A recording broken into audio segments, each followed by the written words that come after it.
जय श्री गणेश। तिलकुटा चौथ व्रत की सभी बहनों को शुभकामनाएं। तिलकुटा चौथ माघ मास में आते हैं। संकट तिल चौथ व्रत की कथा मैं आज कहने जा रही हूँ, जो 17 जनवरी 2025 को है। तिल चौथ व्रत कथा संकटी चतुर्थी, संकट चौथ भी कहा जाता है। तो मैं आज कथा कहने जा रही हूँ, आप सुनिए। एक साहूकार और एक साहूकारणी थे। वह धर्म पुण्य को नहीं मानते थे, जिनके कारण उनके कोई बच्चा नहीं था। एक दिन साहूकारणी पड़ोसी के घर गई तो पड़ोसन संकट चौथ पूजा करते हुए अपनी कहानी सुना रही थी। साहूकारणी ने पड़ोसन से पूछा, तुम क्या कर रही हो?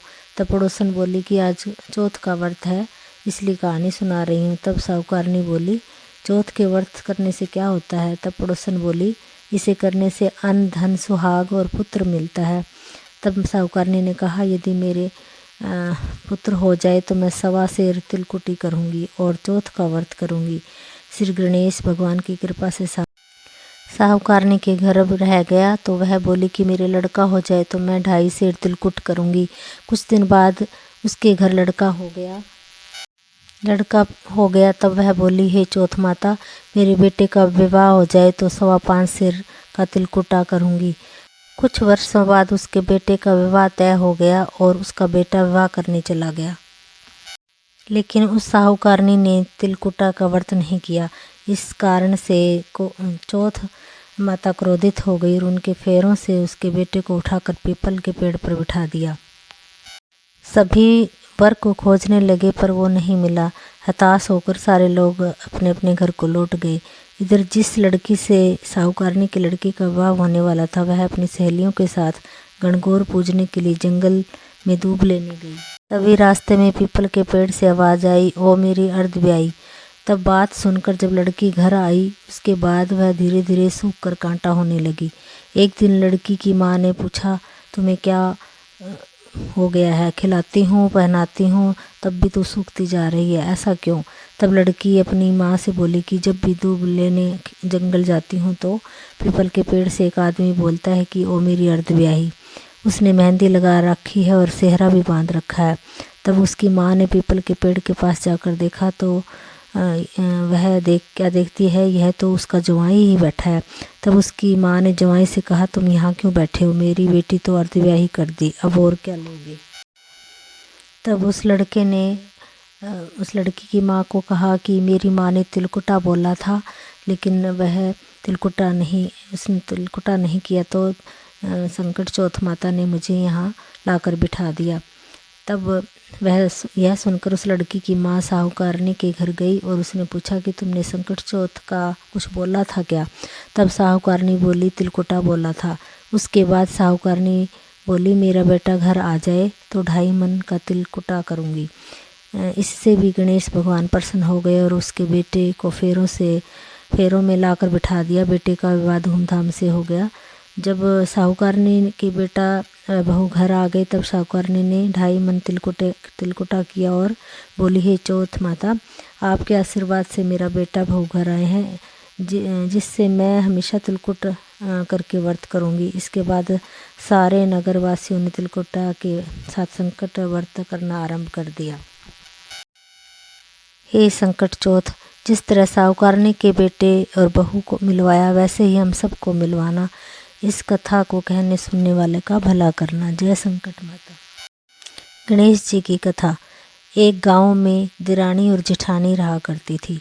तो देरानी तो अमीर थी और जेठानी गरीब थी। तो जेठानी देरानी के घर में आटा पीसने जाया करती थी और आटा पीस कर जिस कपड़े से आटा छानती थी, वो कपड़ा अपने घर ले आती थी और उसी कपड़े में लगा आटा पानी में झड़काकर आटे वाले पानी को उबालकर अपने पति को खिला देती थी। एक दिन देरानी के बच्चों ने ये सब देख लिया तो उन्होंने अपनी माँ से शिकायत कर दी कि ताई तो कपड़ा में आटा ले जाती है। तब अगले दिन देरानी ने उसका कपड़ा झड़काकर और हाथ धुलाकर घर भेजा।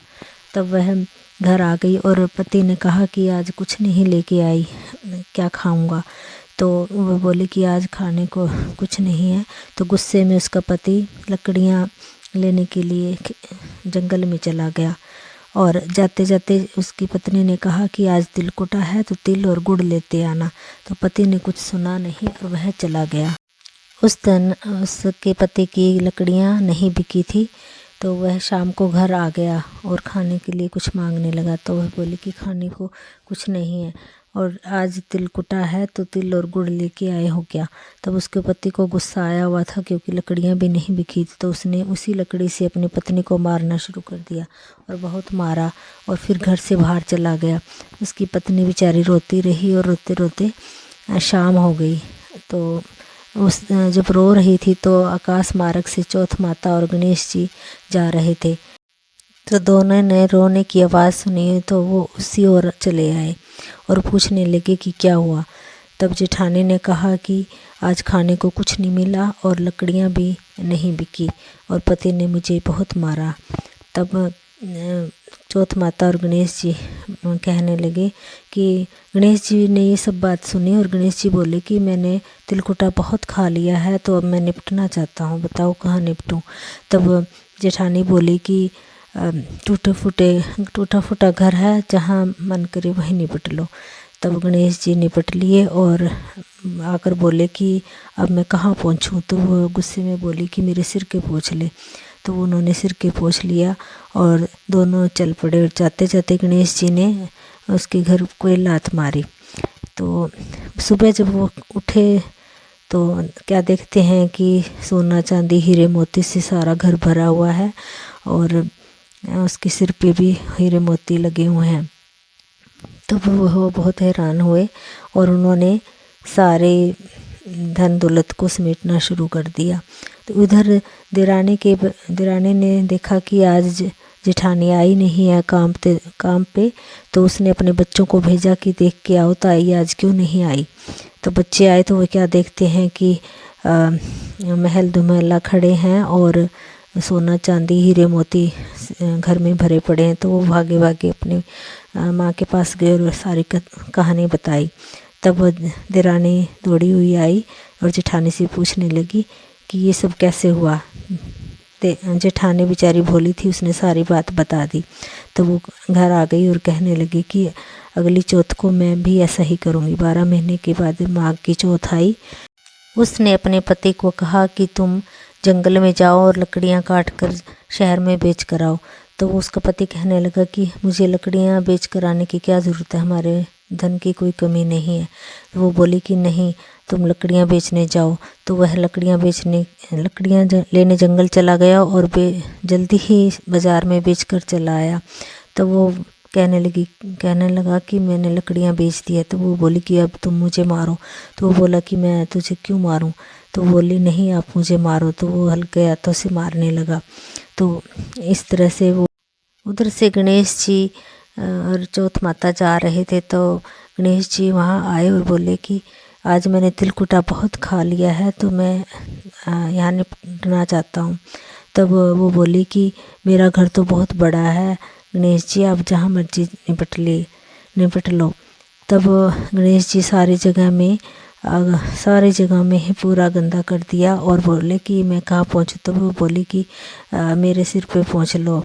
तब वो गणेश जी ने उसके सिर पे पहुँच लिया और वहाँ से चले गए। तब सुबह वो जब उठे तो घर में पूरा बदबू आ रही है और सिर में भी बदबू आ रही है, पूरा घर गंदा हो गया। तो वो बोले कि अब इसको कैसे निपटाया जाए। जेठानी को तो बहुत कुछ गणेश जी ने दिया और हमें ये सब दिया। हे गणेश जी महाराज, जिस तरह जेठानी को सब कुछ दिया, संकट हरा, उसी तरीके से कहता न सुनता न सुनाता न सबके संकट को हरना है। गणेश जी महाराज आपकी जय हो।